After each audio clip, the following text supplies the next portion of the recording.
오늘은 역경의 때에 기억할 것, 이런 제목으로 은혜를 나누고자 합니다. 우리가 살다 보면 역경을 맞을 때가 있는데 그때 기억해야 될 것 두 가지를 한번 살펴보겠습니다. 먼저 첫 번째는 역경 시에 주님께서 더 가까이 하신다는 사실을 저희들이 기억을 해야 되겠습니다.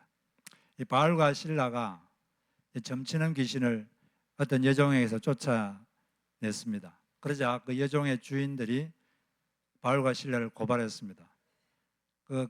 겉으로 내세운 명분은 이 두 사람이 도시의 공공이익을 해친다, 그런 이제 명분을 내세웠는데 진짜 이유는 돈 때문이었죠. 그 점을 더 이상 못 치니까 금전적 손해를 본다. 그것 때문에 두 사람을 고발했습니다. 그 점치는 여종의 주인들은 돈에 의해서 움직이는 사람들이었죠. 그런데 그리스도인은 돈에 의해서 움직이는 게 아니라, 돈이 되면 하고 안 되면 안 하고 그런 게 아니라 하나님의 뜻이면 하고 하나님 뜻이 아니면 안 하고, 그게 우리 그리스도인들의 생활 원리입니다. 그리고 하나님의 뜻의 핵심이 뭐라 그랬죠? 사랑. 네, 사랑이 가장 중요한 계명이라고 했죠. 그래서 우리가 나중에 하늘나라 가면 하나님께서 한 가지를 물어보는데 그 질문이 뭘까요?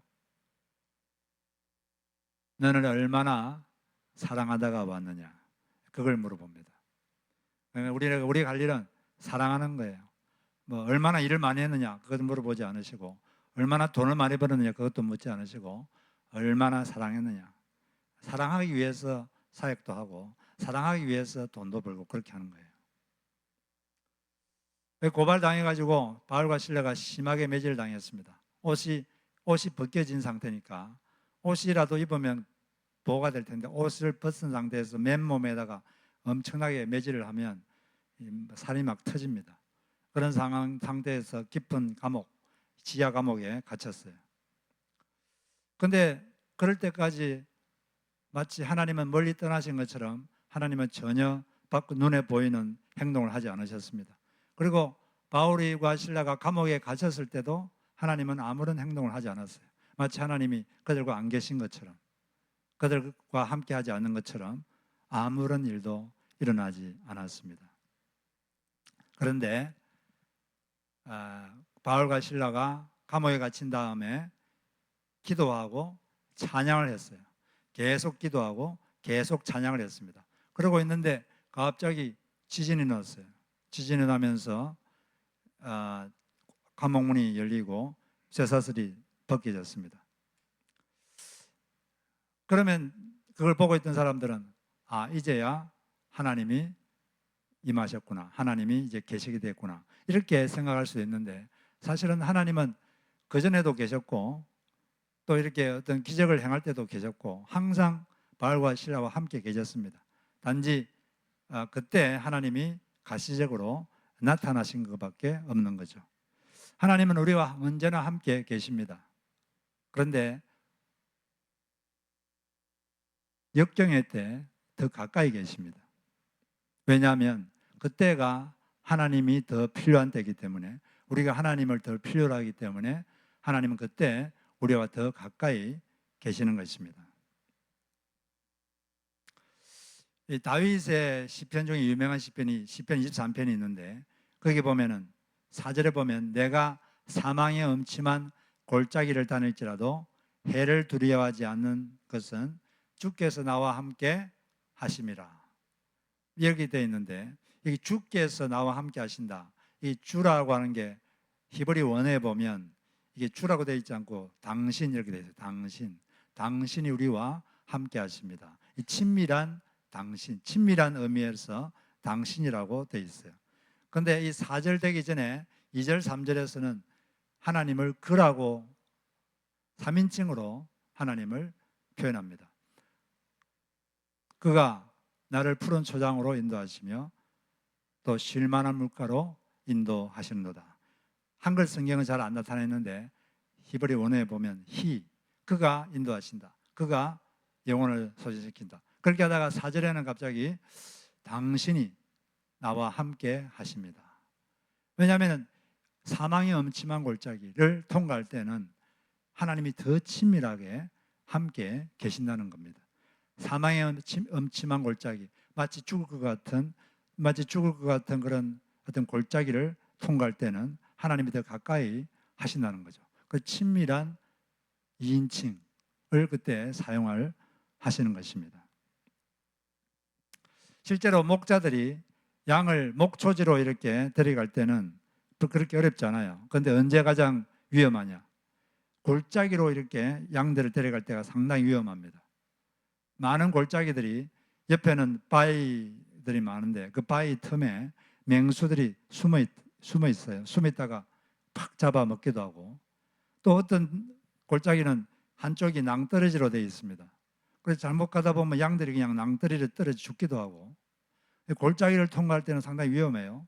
그래서 골짜기를 통과할 때는 목자들이 더 신경을 쓰고 양들과 더 가까이 가 있고 그렇게 합니다.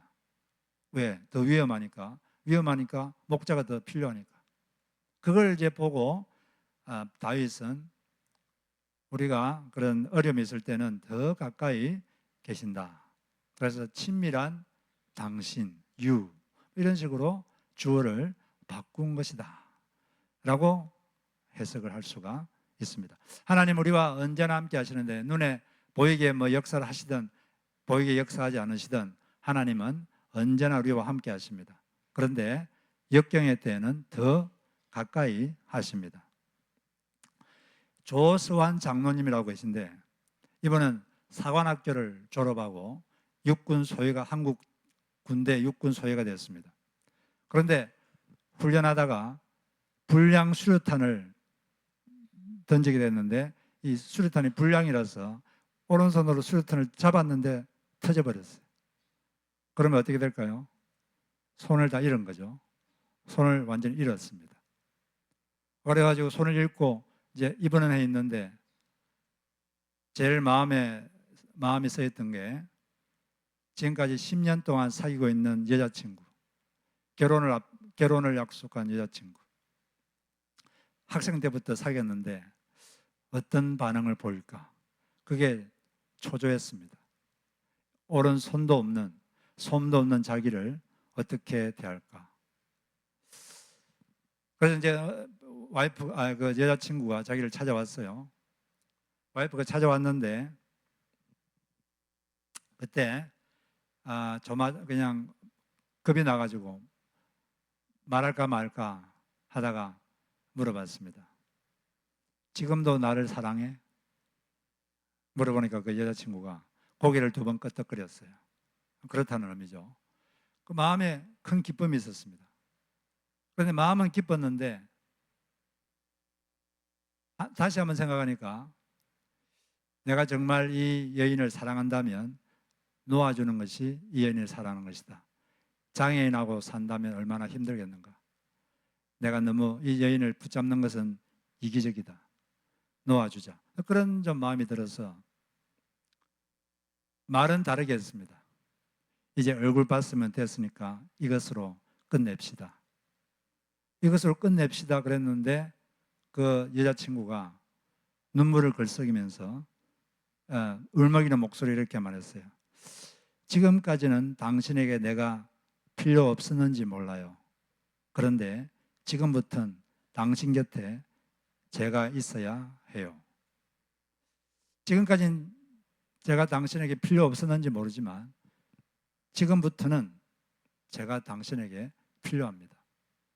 이 말을 들으니까 마음에서 기쁨이 폭발했습니다. 그리고 자기 속에 숨겨졌던 거인이 올라오는 듯한 느낌이 들었어요. 그리고 내가 이 여인을 평생 행복하게 해줘야겠다. 그런 결단을 하게 되었습니다. 그리고 이 사람은 장애인이기 때문에 많은 어려움이 있었지만 나중에는 결국 마케팅의 귀재라는 그런 별명이 붙을 정도로 아주 직장 생활을 잘했고 신앙도 좋고 아주 직장 생활도 아주 잘하게 되었습니다. 이때 이 여자친구가 상대방이 힘들다고 상대방을 버렸습니까? 오히려 더 가까이 했죠. 더 필요하니까. 의리가 있었죠. 그러면 예수님은 어떨까요? 예수님은 우리가 좀 힘들어지고 어려워지고 그러면 아이고 이제 너가 좀 별로 나한테 쓸모가 없으니까 그냥 우리를 멀리 할까요? 예수님은 그렇게 의리가 없는 분입니까? 그분은 의리가 있을 뿐 아니라 우리를 위해서 목숨을 바치는 분입니다. 우리가 더 힘들수록 더 가까이 우리와 가까이 계시고 우리 손을 잡아 주시는 분이십니다. 우리 그리스도인들은 예수님을 본받아서 의리가 있어야 돼요. 힘들수록 더 가까이 있어주고 힘들수록 더 도와주고 그런 의리가 있는 그런 그리스도인들이 되시기를 바랍니다. 우리 주님은 의리가 있으시고 또 우리를 깊이 사랑하시기 때문에 더 우리가 힘들수록 더 가까이 계시는 그런 분이십니다. 그러면 가까이 오셔서 뭘 하실까요? 힘들 때 가까이 오셔서 우리를 위로해 주십니다. 위로한다는 건 용기를 주는 거죠. 사람이 어떤 힘든 일이 생기면 용기가 없어져요. 희망이 없어져 버리고. 희망이 없으면 못 살죠. 그럴 때 주님은 용기를 줍니다. 나와 함께 하면 할 수 있다. 극복할 수 있다. 그 용기를 주시고 그다음에 극복할 힘을 주십니다. 극복할 수 있도록 방법을 주시고 피할 길을 내주십니다. 그래서 피할 수 있는 힘을 공급해 주시죠. 그런데 또 그것만 하는 게 아니라 이런 힘들 때, 역경의 때 주님은 우리에게 가까이 하셔서 우리를 뭔가를 깨닫게 하십니다. 깨닫게 하셔서 성장시키십니다. 시편 119편 71절에 보면 다음과 같은 말씀이 있습니다. 같이 한번 읽어볼까요? 시작. 고난당한 것이 내게 유익이라. 이로 말미암아 내가 주의 율례들을 배우게 되었나이다. 여기 보니까 고난을 통해서 주님의 말씀을 배우게 되었다. 어떤 말씀을 배우게 되었다. 말씀을 배우게 됐다는 것은 말씀을 깨닫게 됐다는 거죠. 어떤 말씀, 어떤 원리를 드디어 깨닫게 됐다. 전에는 알고는 있었는데 깨닫지를 못했어요.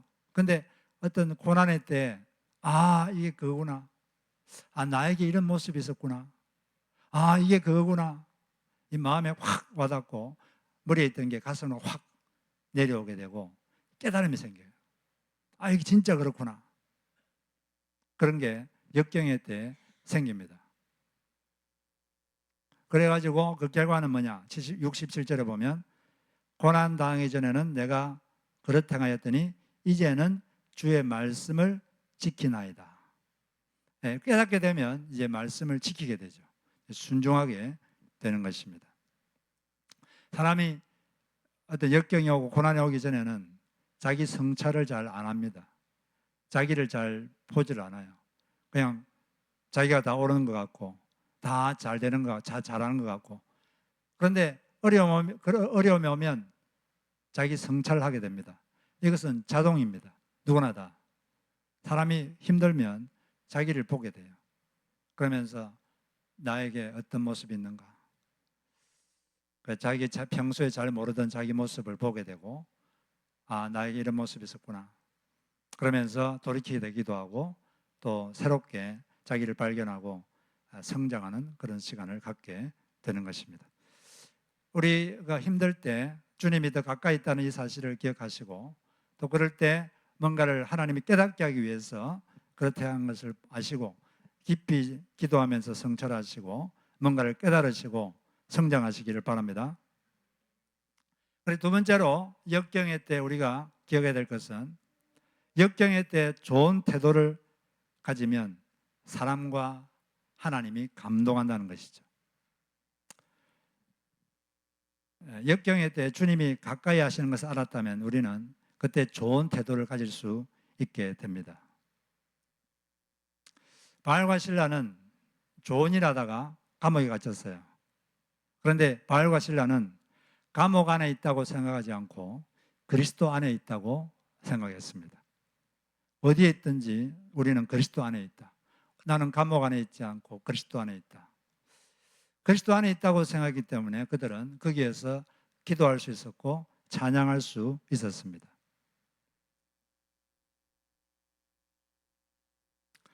그렇기 때문에 그는 간수에게 좋은 태도로 대했습니다. 간수는 아마도 추측하기에 바울이 감옥에 들어왔을 때 거칠게 대했음이 분명한 것 같아요. 그 당시에 점치는 귀신 들린 여종의 주인들이 바울을 아주 악담을 했거든요. 아주 나쁜 사람이다. 그래서 관리들이 그를 매질을 했고, 또 이 간수도 공무원이잖아요. 같은 편이니까 아주 나쁜 사람이구나 이렇게 생각하고 아마 아주 가혹하게 대했을 것입니다. 그런데 바울은 그를 친절하게 대했어요. 나중에 간수가 졸다가 잠을 깼는데 갑자기 졸다가 보니까 옥문이 다 열려 있습니다. 옥문이 다 열려 있으니까 죄수들이 다 도망갔다고 생각한 거예요. 그 당시 로마 법에 보면 간수가 자기가 지키던 죄수가 도망가면 그 죄수가 받을 형벌을 간수가 받아야 됩니다. 근데 지금 이 죄수가 한두 명도 아니고 여러 명이었었는데 문이 다 열려 있으니까 다 도망갔구나 이렇게 생각하고 이제 나는 죽는 것밖에는 방법이 없다 하고 자기를 자결하려고 칼을 들고 죽으려 그러는데 그때 바울이 말하죠. 내 몸을 상하게 하지 말라. 우리가 다 여기 있노라. 이 말에는 간수를 걱정하는 말투가 들어있습니다. 간수를 걱정하고 간수를 위해주는 그런 모습이 있지 않습니까? 그리고 도망가지도 않았어요. 도망가면 간수가 죽거든요. 그는 자기에게 가혹하게 대한 이 간수를 친절하게 대해주었습니다. 이런 친절과 또 간수는 이런 친절을 받고 또 바울과 실라가 찬송하는 것 저희 다 들었거든요. 듣다가 잠시 졸았는데 깨보니까 기적이 일어났거든요. 갑자기 막 옥문이 열리고 쇠사슬이 다 풀어지고 이런 하나님의 능력과 또 바울의 친절 이걸 경험하면서 그에게는 이 사람들이 전한다는 이 구원에 대해서 알아보고 싶은 인생의 가장 근본적인 질문, 가장 깊은 질문을 하고 싶은 마음이 생겼습니다. 그래서 바울에게 내가 어떻게 해야 구원을 받겠습니까? 물어본 거예요. 물어보니까 답을 해줬습니다. 그래서 그와 그의 집안 사람들이 다 구원을 받게 되었습니다. 바울이 만약에 이 자기를 가혹하게 대한 이 관리들과 간수를 악감정을 가지고 복수를 했다면 간수는 바울에게 구원의 길에 대해서 물어보지 않았을 겁니다. 화가 나니까. 친절은 많은 죄인을 돌아오게 한다. 그런 말이 있습니다. 우리가 친절하게 대하면 많은 사람들이 좋은 영향을 받고 우리에게 돌아오게 됩니다. 그런데 사람이 이렇게 어려움을 당하게 되면 역경을 당하면 마음의 여유가 없어집니다. 그리고 예민해집니다. 감정이 예민해지고 보통 같으면 그냥 넘어갈 수 있는데도 막 화가 나고 여유가 없어지고 전에는 친절하게 하다가 말이 막 거칠게 나오기도 하고 그렇게 될 수가 있어요. 사람이 다 힘들어지면 그럴 확률이 좀 높아집니다. 모든 게 다 풍족하고 그러면 좋은 점은 사람이 마음의 여유가 있어요. 근데 막 힘들고 어렵고 그러면 여유가 없어지고 짜증도 잘 나고 그럴 수가 있습니다. 그런데 그럴 때 우리가 주변 사람에게 좋은 태도를 취하는 것. 그럴 때 주변 사람들이 감동을 하고 좋은 일이 생기게 되는 것이죠. 사람들은 모두 다 감정적으로 다 예민합니다. 그쪽에는 멀쩡한 것 같아도 그쪽에는 아주 터프한 사람 같아도 다 감정이 예민해요. 다 감정이 예민하기 때문에 감정적으로 상처를 잘 받습니다. 누구나 다 그래요. 그렇기 때문에 한번 관계가 틀어지면 이 돌이키기가 쉽지 않아요. 화해해도 이미 관계는 금이 납니다. 그래서 자기 기분이 안 좋다고 함부로 관계를 깨뜨리는 행동을 하는 것은 아주 어리석은 거예요. 왜냐하면 한번 관계가 깨지면 장기적으로 그 사람에게 좋은 영향력을 미칠 수가 없거든요. 한번 하고 반짝하고 말 거면 모르겠지만 지속적으로 하려면 관계가 유지가 돼야 됩니다. 근데 이게 깨져버리면 한 번 하고는 이제 못합니다. 더 이상 할 수가 없어요. 그래서 이 지혜로운 사람은 관계를 상당히 중요하게 생각하고 보존합니다. 이게 깨떨어지면 안 되는 거거든요. 그 사업하시는 분들은 신용이 중요하죠. 한번 바가지 요금을 씌워가지고 한번 큰 돈을 벌 수 있는데 그게 상대방이 알면 그걸로 끝입니다. 더 이상 거래가 안 돼요. 그리고 소문을 막 내겠죠. 저 가게는 나쁜 가게다. 그러면 이제 망하는 거죠. 근데 진짜 사업을 잘하는 사람은 관계를 중요시하죠. 신용을 중요시하고. 한국의 현대건설의 그 회장님 말을 내가 들었는데 초기에 회사가 아주 작을 때 정부에서 어떤 다리를 수주를 받았습니다. 그 다리를 수주받았는데 공사하다 보니까 적자가 엄청나게 났습니다. 뭐 원래보다 2배로 적자가 났어요. 그래도 그는 신용이 중요하다 하고 아주 성심성의껏 적자를 감당하고 열심히 그걸 대충 하지 않고 잘 공사를 해 주었습니다. 그러자 그때 그걸 보고 정부에서 이 회사는 믿을 만한 회사다. 그때부터 그냥 공사를 막 몰아주는 거예요. 그래가지고 회사가 확 커졌다고 합니다. 한 번 하고 반짝하고 말 거면 한 번 그냥 내가 하고 싶은 대로 하고 그러면 되지만 항상 우리는 장기적으로 생각해요. 장기적으로 하려면 이 관계가 좋아야 돼요. 관계를 해치면서 뭘 하겠다. 그건 그렇게 지혜로운 생각이 아닙니다. 그래서 항상 우리가 이 역경의 때 기분이 안 좋고 이럴 때 항상 주변 사람에게 좋은 태도를 취하고 친절해야 됩니다. 사랑은 친절입니다. 사랑 오래 참고 사랑은 친절하고 친절한 마음, 친절한 표정, 친절한 언어를 통해서 좋은 태도를 유지하셔서 좋은 영향력을 계속 가지시기를 바랍니다. 그 다음에 또 바울과 실라는 하나님께 대해서도 좋은 태도를 취했습니다. 하나님께 원망할 수도 있지만 그러지 않고 그들은 계속 기도하고 이렇게 찬양을 했어요. 찬양한다는 말은 칭송한다는 거죠. 하나님을 칭송한다. 사람은 칭찬하고 하나님은 칭송하죠. 하나님을 칭송하는 사람을 가까이 하십니다. 이 사람하고 똑같아요. 사람이 하나님을 본따서 만들었기 때문에 여러분들은 누가 와가지고 여러분을 자꾸 나쁘게 말하고 그런 사람하고 가까이 하고 싶습니까? 아니면 여러분을 좋게 말해주고 그런 사람하고 가까이 하고 싶어요? 네. 누구나 다 자꾸 자기를 지적하려고 그러고 나쁘게 말하면 가까이 가기 싫습니다. 그냥 멀어지고 싶죠. 자기를 좋은 점을 말해주고 좋게 평가해주고 그러면은 가까이 가고 싶죠. 그리고 누가 있는데 와가지고 계속 요청하는 사람이 좋아요? 아니면 와서 계속 칭찬해주는 사람이 좋아요?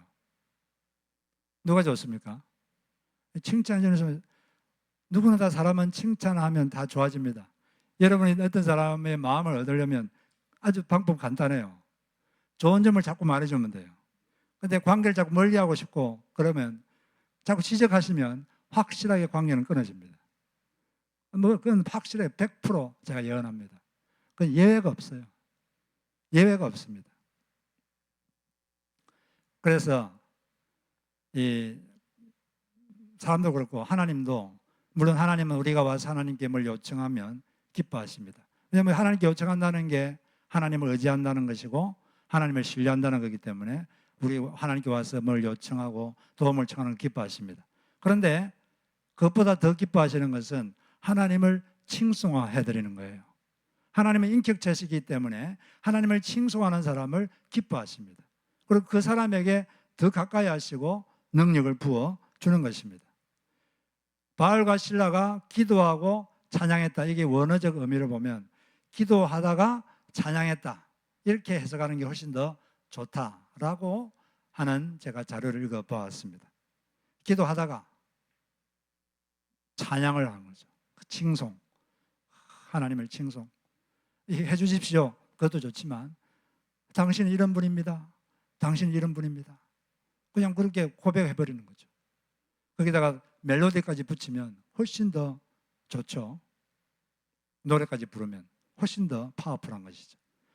이 다윗이 그랬습니다. 다윗이 시편 57편에 보면 이 다윗이 지금 이 시편 57편은 다윗이 지금 사울 왕에게 쫓겨가지고 아들람 동굴에 갇혀 있을 때예요. 그때 얼마나 지금 신세가 처량합니까? 앞으로 앞이 캄캄하죠. 왕이 자기를 죽이려고 그러니까. 그때 그 처음에 이제 1절, 2절을 보면 하나님께 요청하죠. 하나님이여 제게 은혜를 베푸소서. 내게 은혜를 베푸소서. 내 영혼이 죽기로 피하되 주의 날개 그늘 아래서 이 재앙들이 피하기까지 피하고 있습니다. 은혜를 베푸셔서 이 재앙에서 좀 벗어나게 해주십시오. 이 재앙에서 벗어나게 해주십시오. 이런 이제 기도를 하는 거죠. 2절도 내가 지존하신 하나님께 부르짖나이다. 하나님 제가 부르짖으니 저를 좀 이 재앙에서 이 왕이 저를 죽이려고 합니다. 여기서 벗어나게 해주십시오. 기도를 하다가 갑자기 중간 조금 있다가 갑자기 분위기가 바뀌어요. 어떻게 바뀌냐면 내가 하나님을 찬양하겠다. 이제 하나님을 찬양하겠다고 결단을 합니다. 그리고 하나님을 찬양합니다. 더 이상 이제 하나님께 요청하지 않고 찬양을 하죠. 7절에 보면 하나님이여 내 마음이 확정되었고 내 마음이 확정되어 싸우니 내가 노래하고 내가 찬송하겠나이다. 찬양하겠다고 결단하고 뭘 찬양하느냐? 10절에 그 찬양하는 내용, 칭송한 내용, 하나님을 칭찬한 내용이 여기 나옵니다. 10절 무릇 주의 인자는 커서 하늘에 미치고 주의 진리는 궁창에 일어나이다.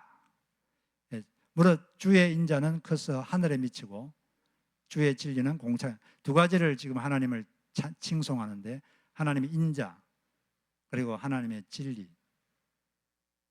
인자는 헤세드란다 하는데 이거는 사랑, 인자, 친절 이런 거죠. 하나님의 사랑.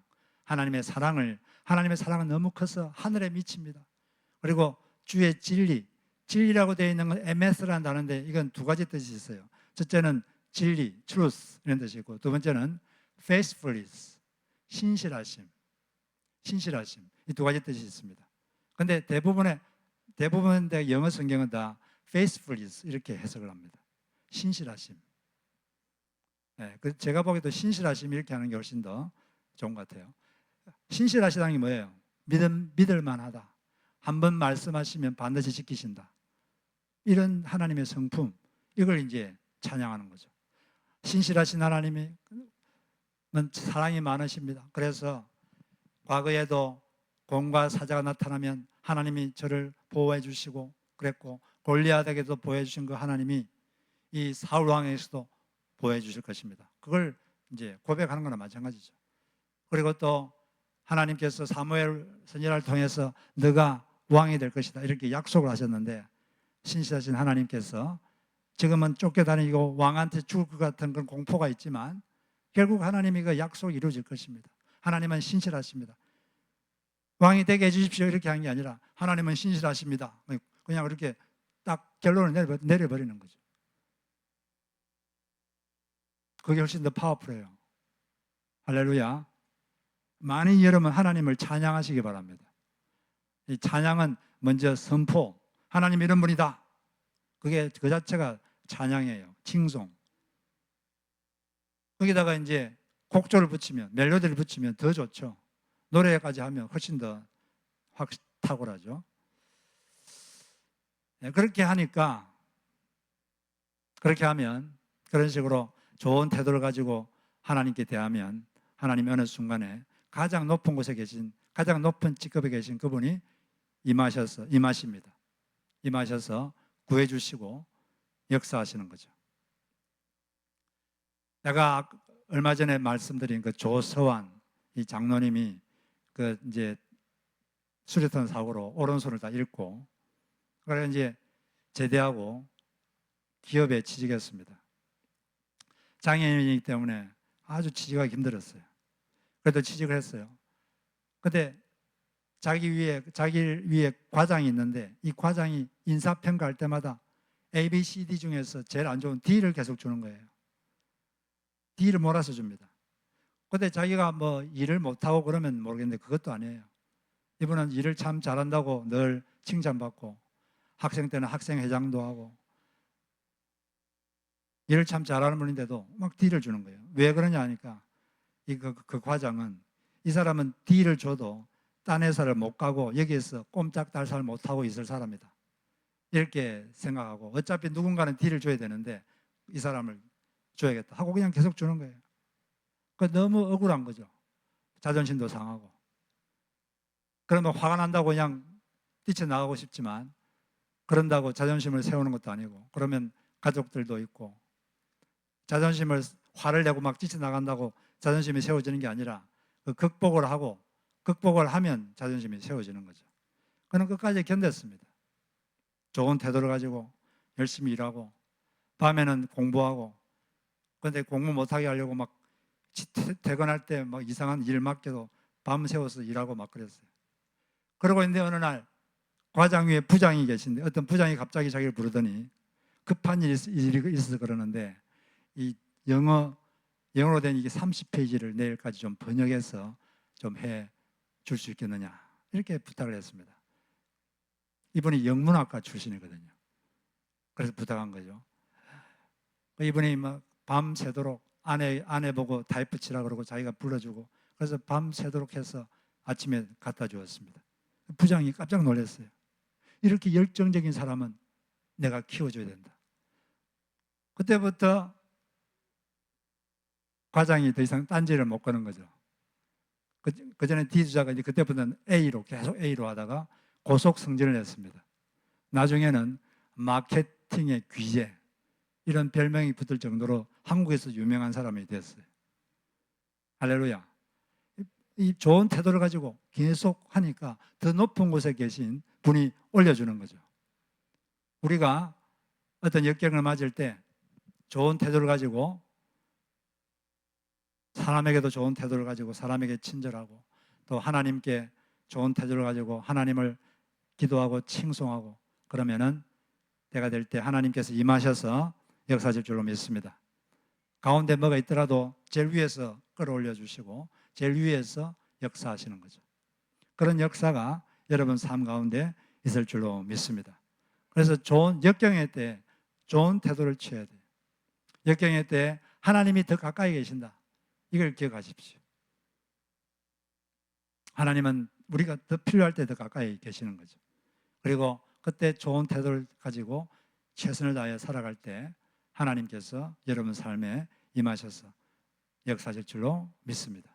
그것을 체험하는 여러분 모두가 되시기를 바랍니다.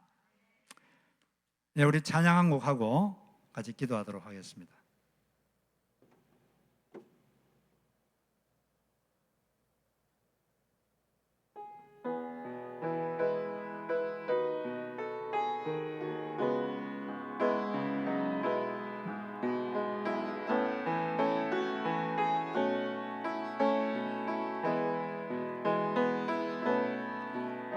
주선한 능력으로 안으시네, 그 크신 팔로 날 붙드시네. 절망 속에도 흔들리지 않고 사랑하는 주 얼굴 선한 능력으로 일어서리. 주만 의지하리 믿음으로. 우리 고대 안에 주 오실 그날, 영광의 새날을 맞이하리. 이전의 괴로움 날 애워싸고 고난의 길을 걷는다 해도 주님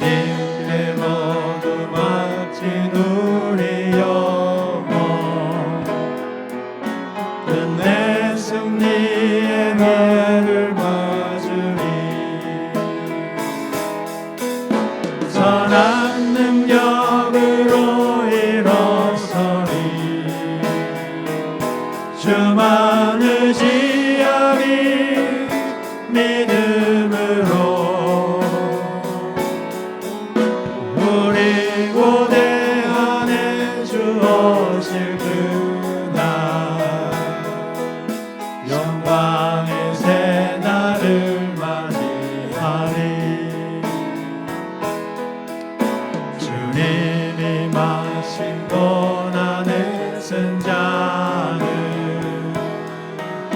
우리도 감사하며 맞으리.